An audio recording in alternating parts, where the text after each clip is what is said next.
Welcome back, guys, to episode number 17 of my Out of the Park Baseball 22 playthrough with the Detroit Tigers. Before I get into this, I just wanted to again thank you guys for 200 subscribers. Big number for me. Hope to see that number keep increasing. We were at 26. I think I had 26 subs at the beginning of April, or right around the beginning of April. So a couple months later, we are up to 200.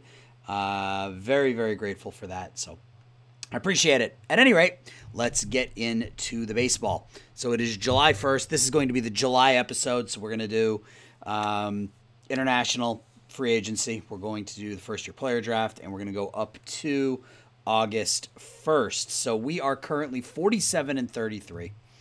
We have the second, or I guess third best record in the American League behind Houston and Tampa. We are in first place in the Central by only a game and a half. We've had a bit of a hot streak here over the last 10, which has moved us from 2.5 games out of first place to a game and a half up. It definitely has been a bit of a disjointed season. Our pitching staff has not been good. Our starters' ERA is 12th. Our bullpen is 14th.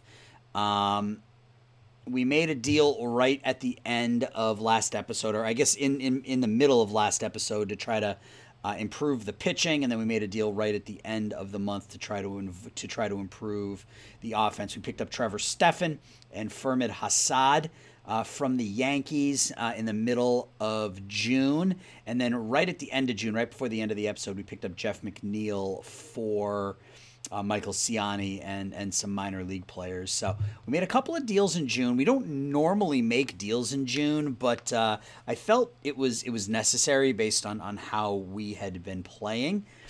Right now, Parker Meadows still in the leadoff hole. He's only hitting .215, so I don't know how much longer I can leave him there. We'll probably give him until the trade deadline, and if we have to shift things around at that point, we will.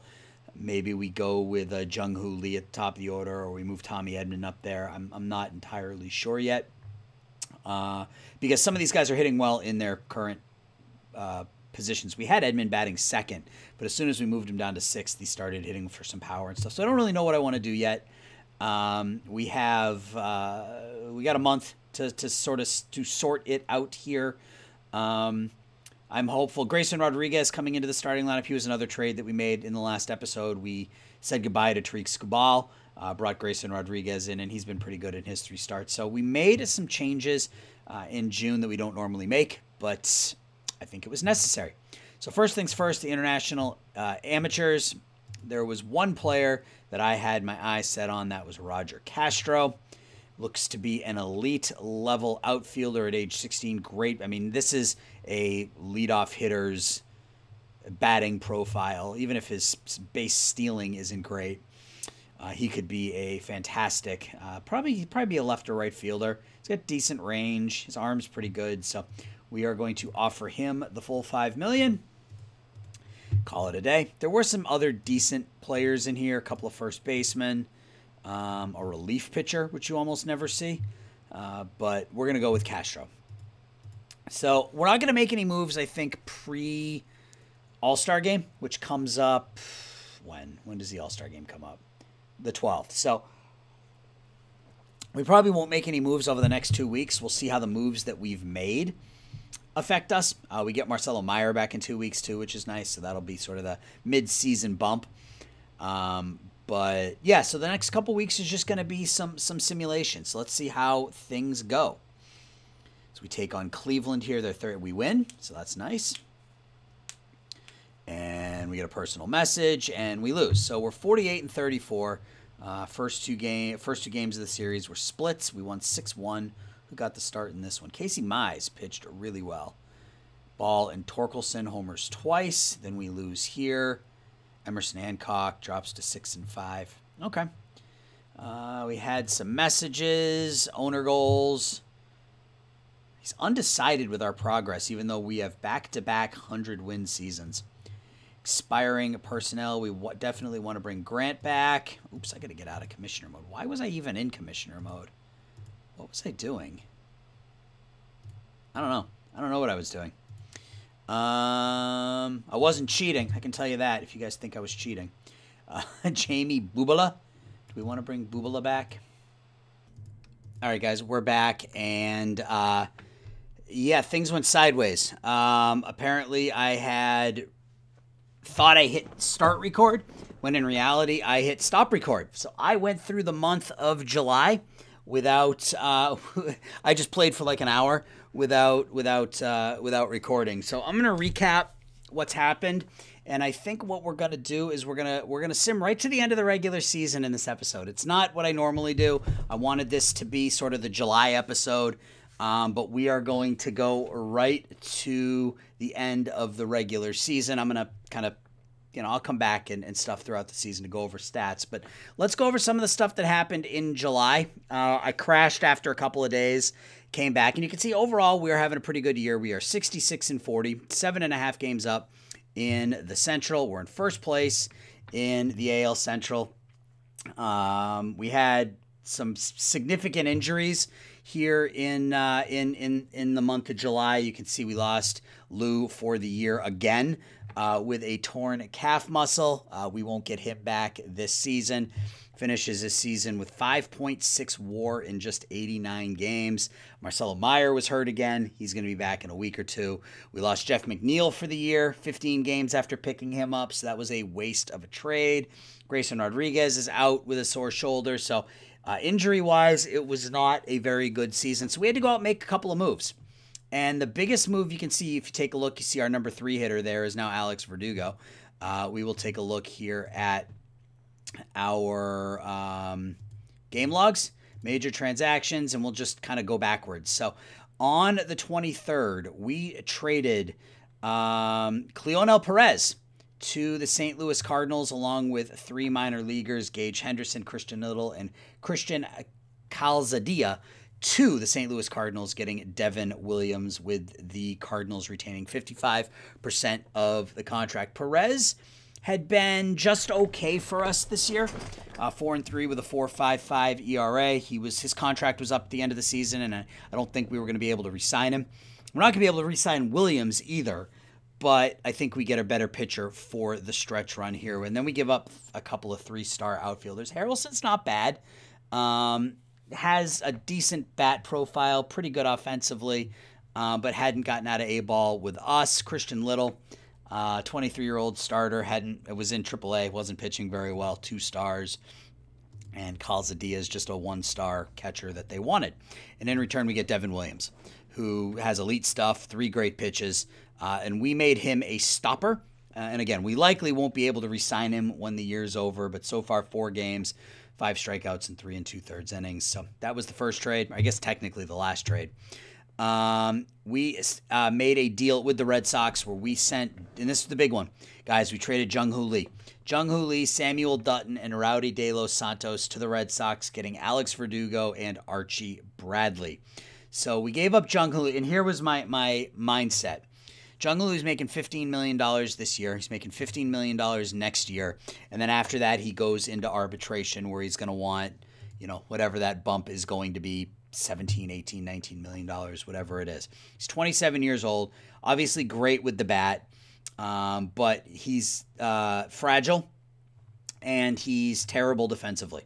You can see -6 zone rating in 86 games for us, just terrible defensively. We give up Dutton, who, is going to be on their big league roster. I don't know that he was ever going to be anything other than, at most, a back of the rotation starter, likely just a long reliever with his control. So I was comfortable giving him up. Salguero, 22 years old, power arm, but still a ways away. Was still in rookie ball for us, in fact. And then De Los Santos, who's just a 1.5-star, 2-star minor leaguer that they wanted. And we pick up Archie Bradley, who is signed through next season. And this was the key. He was signed through next season. The Red Sox are going to eat the entirety of his contract. He's an extreme ground ball pitcher, has 3 really good pitches. So we're going to pay Archie Bradley nothing. So hopefully he can slot into a setup or closer role for us next year. But he's a solid bullpen piece that we don't have to pay for. And then Alex Verdugo. And the move from Lee to Verdugo is not the drop off offensively is not going to be nearly that bad. Verdugo is a great bat. The key though is defensively. Verdugo is just a better defensive outfielder, significantly better defensive outfielder than Jung-Hoo Lee is. You can see he's already put a +1 zone rating in 11 games for us. So we immediately get better defensively. We don't take a hit offensively. We likely won't be able to re-sign him beyond this year, but I feel like we had to make a push. We had a little bit of money. We had the ability to make a push, so we're making a push. And so far, Verdugo, 298, 340, 426. He's hitting the ball fine, and he's been great defensively. Did we do anything else?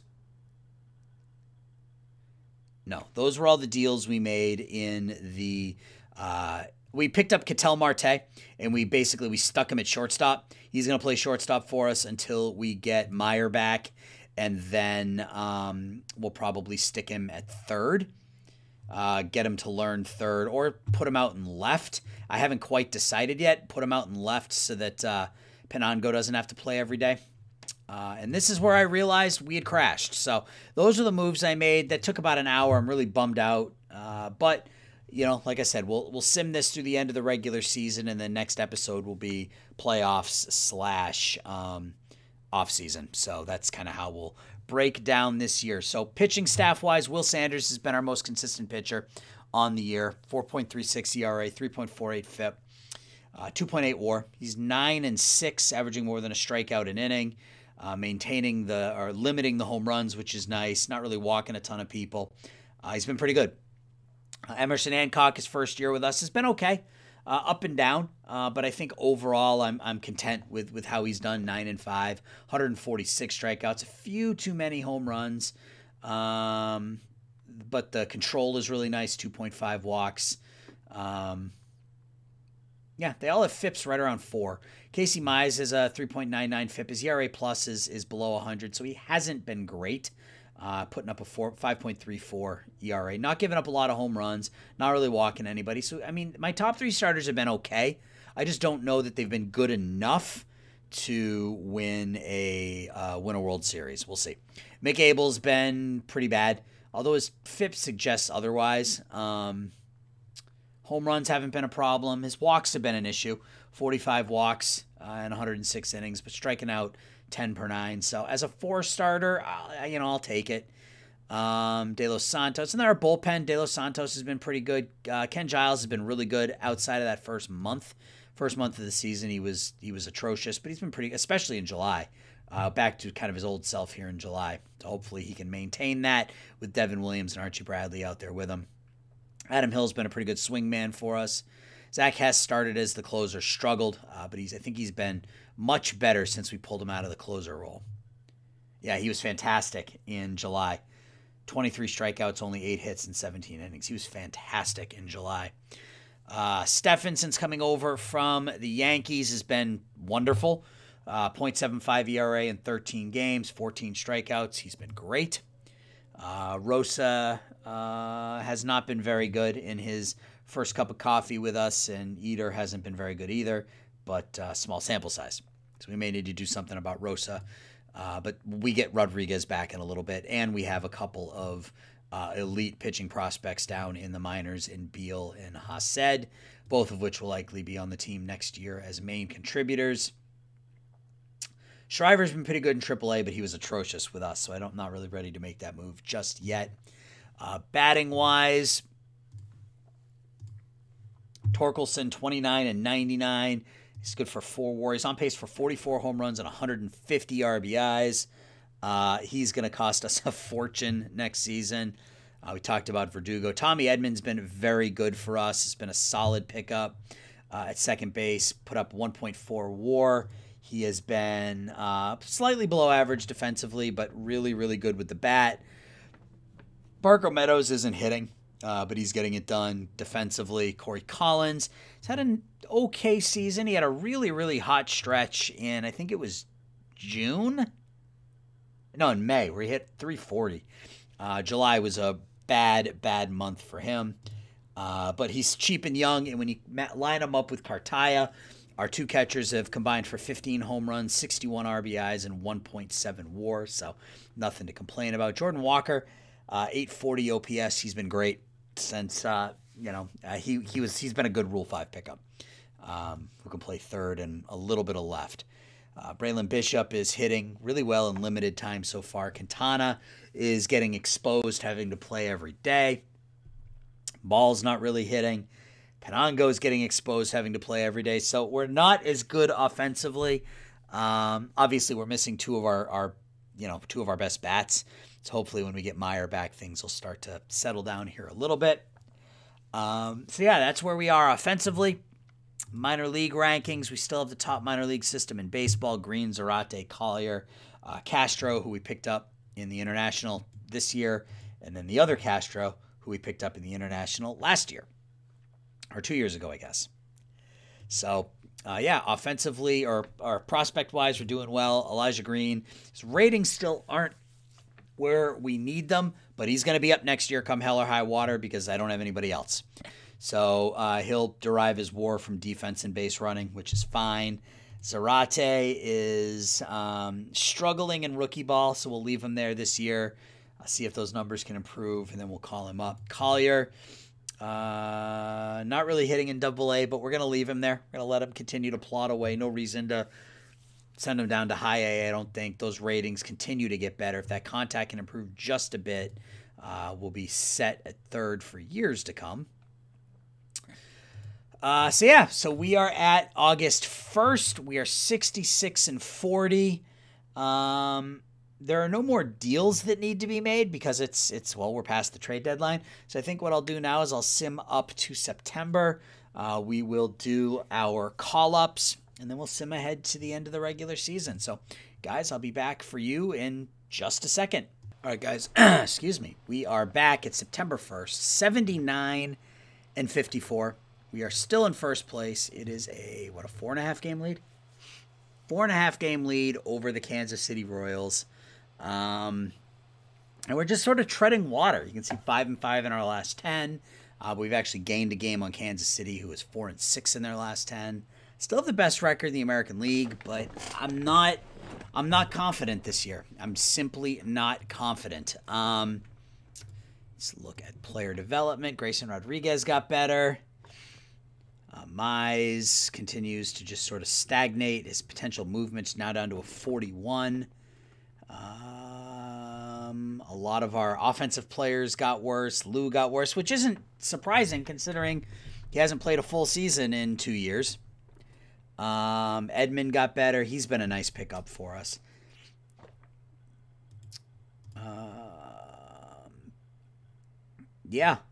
Bishop got a little better, but that's not going to affect us long term.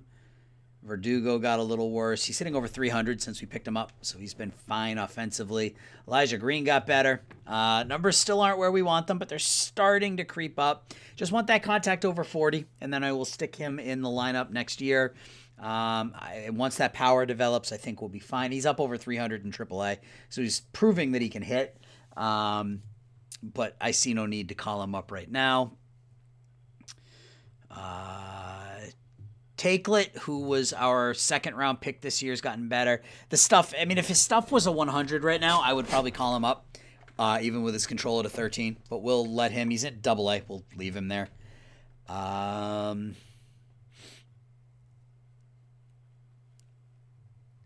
Balog got better. He's still 1 star, but he got better. Cam Collier got better. Still not really hitting, but we'll leave him in Double-A this year. Serate got better. Cool. Justin Bailey was our first-round pick this season. Getting absolutely smoked in rookie ball right now, so we'll leave him there. Bo Bichette, batter of the month. Cody Bellinger, NL batter of the month. Ken Jackson of the Astros, the pitcher of the month. Wow. Was drafted last year, started in A-ball, or was drafted 2 years ago, pitched in A-ball last year, and then in the majors this year. Coy Cobb of the Braves, the batter of the month, or pitcher of the month. Jackson, the rookie of the month, and Willis Gomez. There he is, guys. There he is. So I should have gone with my gut.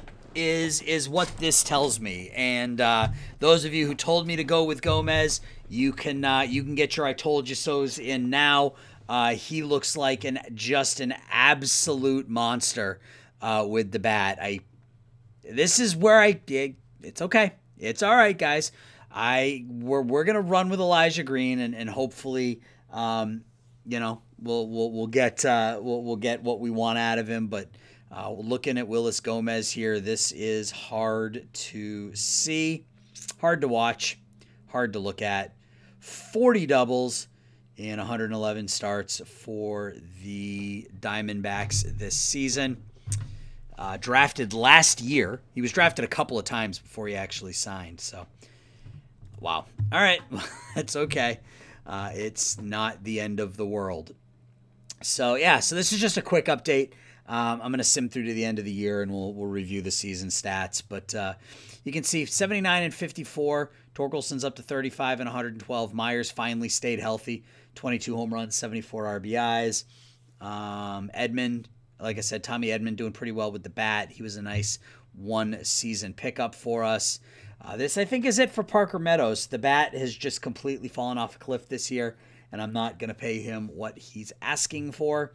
Our pitching staff has been okay. They've gotten a little better. Our bullpen's gotten significantly better this month. Our starters haven't been great. So I'm not sure what the future holds. I mean, I'm content with Mize, Hancock, Rodriguez, and Sanders. Those four I'm perfectly fine with. We either need an ace at the top of the rotation or hope that one of these guys can get hot in the postseason and carry us. So we'll just sort of have to see how it goes, I guess. Money is still going to be a problem, meaning we don't have any.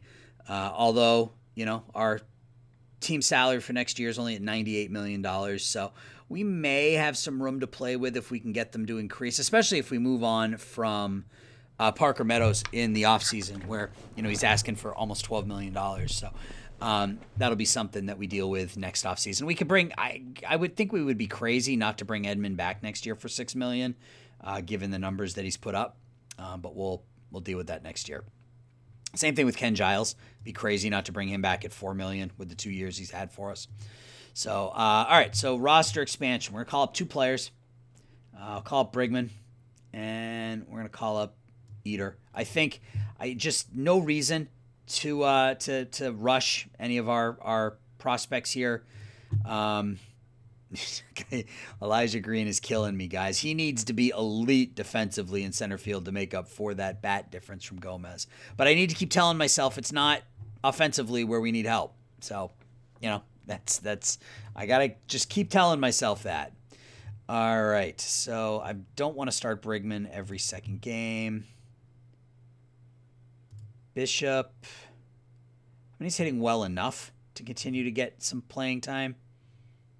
All right, so I'm going to sim ahead now to the end of the regular season. We will look at stats, and we'll figure out what the postseason is going to look like, assuming we make it. So I'll be back at the end of the regular season. All right, we are back. It is Monday, October 5th. The regular season is over. We are 96 and 66, so back-to-back 100-win seasons followed up by a 96-win season. I'll take it. I will certainly take it. 10 games clear of the Kansas City Royals. Best record in the American League. Tied for the best record in the American League. Only behind Los Angeles and Atlanta. It was a pretty good last month of the season. Yeah, so July we were 19 and 7. We were 13 and 14 in August, and then 15 and 10 in September. So we weren't great the second half of the season, but good enough to get the job done. Some great news. We're going to have Lou back in 1 week. His injury he has bounced back nicely from. So we are going to make sure he is on our playoff roster so that we can get him back out there. So I think we're going to pull Ketel Marte off the big league roster, or off the playoff roster. We're going to put Lou back on the roster. Anybody else that I want to change? Hill should probably be on the roster instead of Rosa. And I think that's it. Fermet Hassad's not ready yet. I'm sorry you're angry, but you didn't pitch well, so you'll be up next season. Trust me. All right, so we finished the year player development in September or in October. I didn't really take a look at Grayson Rodriguez, and we'll look at stats here in a second. Finished the season 11-1 for us. Offensively, anything important? Not really. Takelet got better. His stuff's already up to a 70, so he'll likely be on the big league roster next season. Desmond, his shortstop rating is getting a little better. We need to call him up. He doesn't need to be. He doesn't want to be. I think he's in the wrong team record. Well, we will call him up and put him in A-ball next season. That's something I should just be dealing with. Oh, Gare Sanders. Oh, my Lord. And that's what happens when you draft or when you sign a 15-year-old player. He can fall off the face of the earth, and that's what it looks like happened with good old Gare. Brumfield isn't over. I'll do all this offline. It doesn't need to be done here. But I got to call up some people and send some people down. Batter of the month or batter of the month goes to Logan Glass of the White Sox. Juan Soto is the batter of the month in the National League. AL pitcher of the month, Joe Musgrove of the Astros. Tucker Davidson of the Braves wins the pitcher of the month. Anuri Laura is your rookie of the year, and in the National League, Austin Hendrick. So Jung-Hoo Lee ended up leading the American League in hitting. That is fine. He was an absolute disaster in the field. He was good for, 4.6 WAR on the season offensively. On our end, Alex Verdugo ended up with a 3.7, but he was really good for us, and he was really good defensively for us. So I am fine with that deal. Let's look at our pitching stats for the season. So Will Sanders led the team in WAR, 3.5. He was 12-8, 167 innings pitched, only gave up 18 home runs, struck out a batter an inning. His ERA was 4.5, but ultimately, he won 12 games, pitched 167 innings in just his second full season on the big league roster, so I will take it. Emerson Hancock had a really good year for us.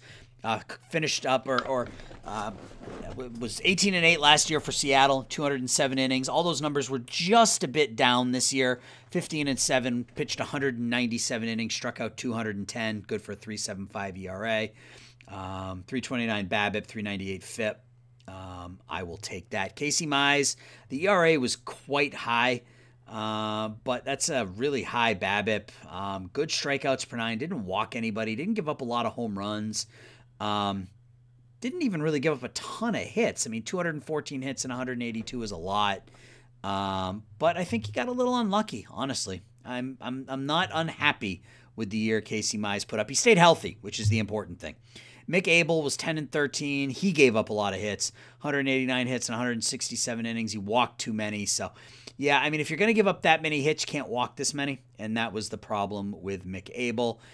He'll probably be in the bullpen for the postseason. And Grayson Rodriguez was fantastic for us, 11-1 with a 3.88 ERA, only 98 hits and 113 innings. Walked a few too many, but that's okay. Ken Giles bounced back and had a solid year for us, 26 saves. 3.34 ERA, struck out 11.8 per 9. Obviously wasn't as good as he was last year, but, that's asking too much. Just gave up twice as many home runs, really, which was the difference. Devin Williams, after coming over from St. Louis, was quite good. 32 games, 42 innings, 54 strikeouts. Really good in that stopper role for us. Trevor Stefan, after coming over from New York, was basically the same pitcher. 3.23 ERA, struck out 41 in 30 innings. Walked a few too many, but otherwise was pretty good for us. Happy with that deal. I am recording, right? Yes, I have to double check since I screwed up last time. Hill was quite good in a swing role for us. Basically put up a WAR. Started 8 games, was 2-5. I will take it. De Los Santos was okay in his first year with us. Archie Bradley, after coming over from Boston, was really good. Was a negative WAR, which is kind of strange, but 10 strikeouts per 9, Gave up too many home runs, 8 home runs in 20 or 5 home runs in 21 innings. Yeah, so I mean, I'll take it. He was fine.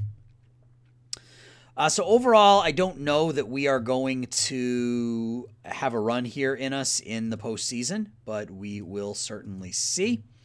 We're going to bring all of our pitchers in early.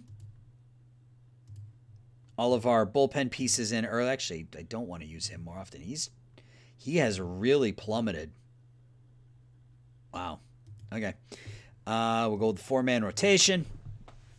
And yeah, so that was our pitching offensively. A lot of players with really good years. Lou missed half the season and still ended up with the highest WAR on the team, 5.7 WAR. We get him back in a week, so he's going to miss part of the series, but we may get him back for like game 3 or 4. Spencer Torkelson had his best year as a pro, led the American League in slugging, OPS, home runs, RBIs, and runs. Just a fantastic year for the 27-year-old Torkelson. Marcelo Meyer was phenomenal. Once he got back and was healthy, set career highs and really everything. Runs, hits, doubles, home runs, RBIs, walks, batting average, on base, slugging, OPS. I mean, he was fantastic. Alex Verdugo was quite good after coming over from the Red Sox. We looked at his numbers here already, but his value, a lot of his value is in his defense. Bryce Ball busted out. Average was about the same as it was last year. On-base percentage was a little higher. Slugging was a little higher. His OPS was up to 830, hit 32 home runs, drove in 107, so provided another power bat. Parker Meadows put up a 2.3 WAR, but only hit 220 this year. His was all derived from his defense. Tommy Edman was a nice pickup for us, hitting 282, 332, 433 at second base. Did a nice job replacing Arroyo at second base for us. Corey Collins, I'm really happy with our catching. We didn't get quite the batting average that we got out of Ali Sanchez last year, but 25 home runs, 93 knocked in out of our catchers. Good for 2.2 WAR. Collins alone drove in 72 runs. Jordan Walker was a really nice bench bat in his Rule 5 season, so hopefully we can see some improvement here. 241, put up a 793 OPS at 13 home runs. Pinango, I mean, he wasn't good defensively. I mean, he was really bad defensively, but did okay with the bat. It's 38 extra base hits, put up a 265, 409 slugging. Was okay. And then Bishop and Brigman, a lot of Bs. Braylon Bishop, Bryson Brigman. Didn't really hit all that well, but Braylon Bishop is going to be that backup outfielder next season. So, yeah. So we got to get Lou back in the lineup. We'll go back to the lineup we had set up at the beginning of the season. Like that. And then against righties.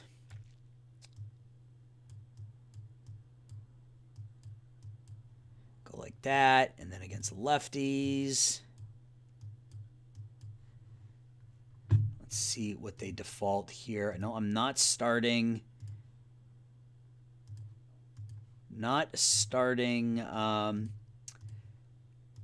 Brigman in a postseason game unless somebody's hurt. Absolutely not.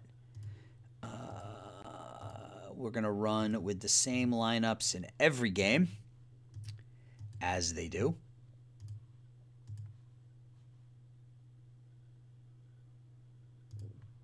Now we will do this, though. Yeah, no, we're going to stick right the way we had it. All right, so what else do we want to look at here as we end the season? Let's look at the standings. We'll look at the league leaders and whatnot. So Tampa Bay wins the East 90-72, 10 games clear of the Yankees. We win the Central, 10 games clear of the Royals, who make the wild card. And then the Astros win the West with an identical record to us, 10 games clear of the Angels. So none of the races in all of baseball were any good. You can see Torkelson led the league in home runs, RBIs, and OPS. Jung-Hoo Lee, Austin Hayes, Royce Lewis, your top three in batting. Torkelson, Chapman, and Olsen in home runs. And then Torkelson, Chapman, and Devers, your top three in RBIs. Torkelson led in slugging. Royce Lewis led the league in WAR. Victor Munoz, Kumar Rocker, and Tyson Heaton are your top 3 in ERA. Ken Jackson led the league in wins. Emerson Hancock led the league, or second in wins. Giolito, Camaros, and Osiel Rodriguez led in strikeouts. Giolito, Rodriguez, and Camaros, your top 3 in WAR. And Thibaut Mercadier led the American League in saves.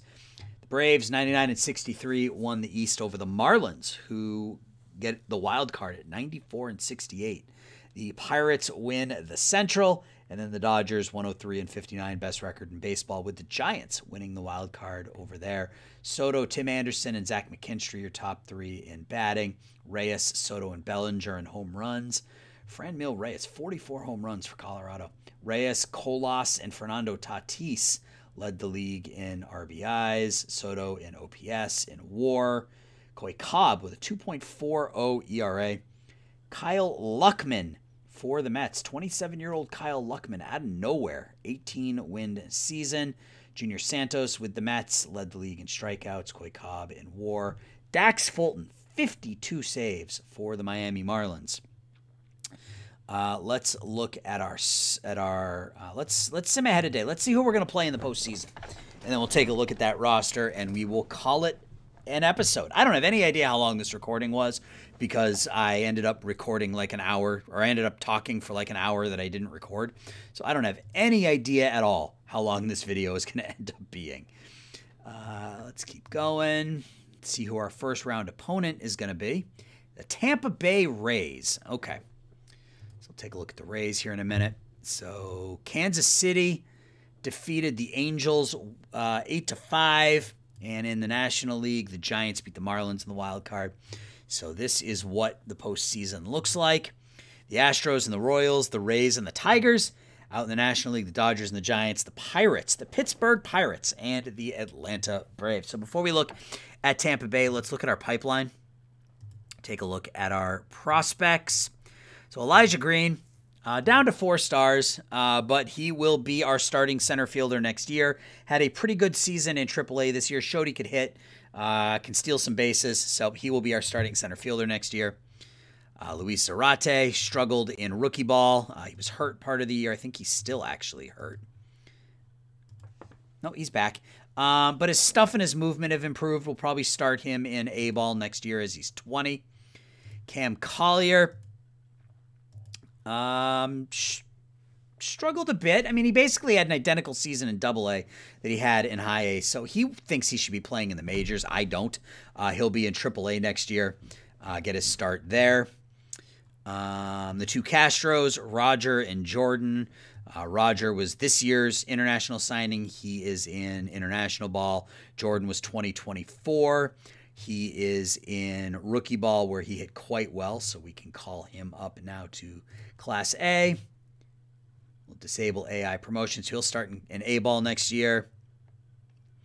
Trayvon Balog, who was our first-round pick a year ago, hasn't really developed as I would like. Wasn't very good in A-ball. He'll probably start in A-ball next year unless that control improves. Armelini in the international complex. He'll probably stay there. He's not quite ready. Jake Desmond, number 136 prospect, was our number 3 pick last season. He hit the ball pretty well, so we'll call... Oh, I think we already called him up. Yeah, we called him up before. Jordan Walker is on the big league club. Brandon Sproat will probably be on the big league team next year, assuming he's back from injury. And that's about it. Kai Caranto finished his high A ball with a pretty good batting line, so we'll probably call him up. In fact, we will call him up to Double A. Yeah, and that's about it. Beal will be up next season. Cool. So let's take a look at Tampa, and then we will call it an episode. So Tampa Bay Rays finished 90-72. Best pitching staff in the American League. Not a very good hitting club. So we're going to be facing Victor Munoz, Drew Strotman, and Kodai Senga in the first 3 games of the postseason. Munoz is a monster. I don't expect to win that first game. If we can take game 1, I think we'll be okay, as their other pitchers are good, but not really any better than what we have going out there. So if we can take game 1, I think we'll be in good shape. Offensively, they're really bad. They hit some home runs. I mean, they were 10th with 194, but they're spread out amongst the lineup. That offense is not very good, though. Wander Franco had a really bad season compared to last year, but he's very dangerous. Josh Lowe and Brandon Lau are a couple of good bats. Randy Arozarena. Yeah, so they don't have a very good offense, but they have a very, very good pitching staff. So we have our hands full in round one. But that will be for next time. So, guys, let me know. I mean, we did a lot in this episode, and that wasn't expected, obviously. But let me know what you think of the deals that we made, how you think we're going to fare here against Tampa. Is this our year to finally break through? Third straight year in the playoffs. But yeah, we've got some work to do here in the postseason. Hopefully our bullpen can carry us. And until we talk next time, guys, thanks for watching, and we'll talk to y'all soon. Bye-bye.